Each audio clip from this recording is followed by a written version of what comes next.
Oke, teman-teman, assalamualaikum warahmatullahi wabarakatuh. Apa kabar ya?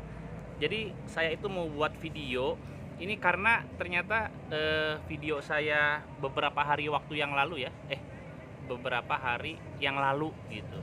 Itu ada yang bertanya tentang kenapa saya mengatakan bahwa tidak akan ada lagi yang bisa menyamai pencapaian Persib di tahun 90-an, di pertengahan 90-an.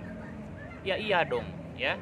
Anda bayangkan Persib itu juara perserikatan terakhir sekaligus juara Liga Indonesia pertama, ya.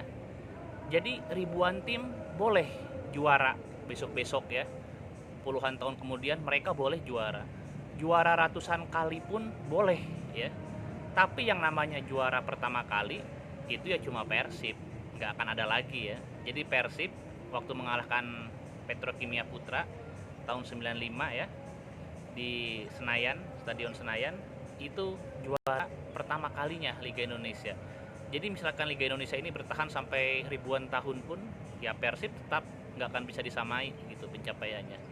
Sekaligus sebelum juara Liga Indonesia pertama itu Persib ya mungkin setahun sebelumnya itu juara perserikatan terakhir. Jadi Anda bayangkan betapa luar biasanya ya, juara liga pertama sekaligus juara perserikatan terakhir.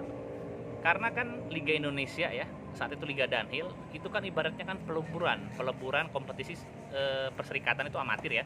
Jadi kompetisi perserikatan itu amatir. Ada yang namanya itu Galatama. Galatamanya itu dianggap pro-nya ya. Nah, dileburlah Galatama Galatama dengan perserikatan, mereka menjadi Liga Indonesia, Liga Dahil saat itu. Ini karena disebut pro tapi masih pakai APBD ya. Jadi klub-klub swastanya itu kan ada Pelita Jaya, Arseto, Pupuk Kaltim ya, itu juga dia BMN gitu ya, Petrokimia Putra ya, badan usaha milik negara juga. Tapi ada juga klub-klub perserikatan yang pakai APBD. Jadi nggak bisa disebut ini kompetisi klub-klub pro semua. Ada klub amatirnya. Makanya ini dikatakan sebagai klub kompetisi semi pro ya, semi pro. Gitu, teman-teman ya. Mungkin yang kemarin nanya itu usianya jauh lebih muda daripada saya, bisa jadi ya. Anak-anak sekarang kan kelahiran tahun berapa? 2000, kelahiran tahun 99, 98. Jadi wajar. Saya juga nggak ngerti-ngerti banget sih, banyak yang lebih tahu ya terkait masalah itu dibandingin saya. Cuma ya kebetulan kemarin konteksnya nyambung.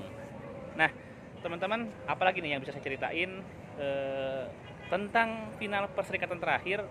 Nah, itu udah pada tahu lah, karena ada videonya, coba Anda googling ya videonya, final perserikatan antara Persib Bandung lawan PSM. Itu golnya Yudi Guntara ya, Yudi Guntara melepaskan tembakan dari jarak jauh, itu bagus banget Yudi Guntara. Tunggu dulu, tentang kompetisi semi pro ya, saya tuh baru ingat nih. Jadi dulu ya teman-teman, Persib itu dulu itu miliknya Pemda, makanya kenapa bisa pakai APBD ya. Saya mau cerita sedikit historis aja ya, transisi. Jadi ada transisi APBD sekitar tahun 2008-2009 ya. Saya cerita dulu perjalanan Persib ya. Jadi dari mulai liga pertama, Liga Indonesia, itu mereka pakai APBD terus ya. APBD, pengurusnya orang-orang Pemkot, itu biasanya ex officio ya. Pengurusnya itu ex officio alias otomatis. Yang namanya wali kota Bandung itu ex officio ketua umum. Lalu sekda itu ketua harian. Nah, seperti itu ya. Untuk membiayainya itu pakai APBD. Makanya ada istilah bahwa Persib itu memang dibiayai oleh uang rakyat ya. Makanya ungkapan Persib nu aing itu sebetulnya lebih relevan zaman dulu tuh ketika masih pakai APBD. Karena uang APBD itu kan berasal dari uang pajaknya masyarakat ya, warga kota Bandung gitu. Nah, terus ada aturan regulasi ya dari AFC dan dari PSSI juga yang mewajibkan klub sepak bola itu berbadan hukum ya, badan hukum. Karena kita ngomongnya klub profesional, berarti kan badan hukumnya itu PT, perseroan terbatas ya. Karena PT ini adalah badan hukum yang profit oriented, yaitu kegiatannya semata-mata memang orientasinya itu mencari laba, mencari keuntungan. Nah, waktu itu PT PBB terbentuk sih ya, cuma masih PT bohong-bohongan lah. Karena apa?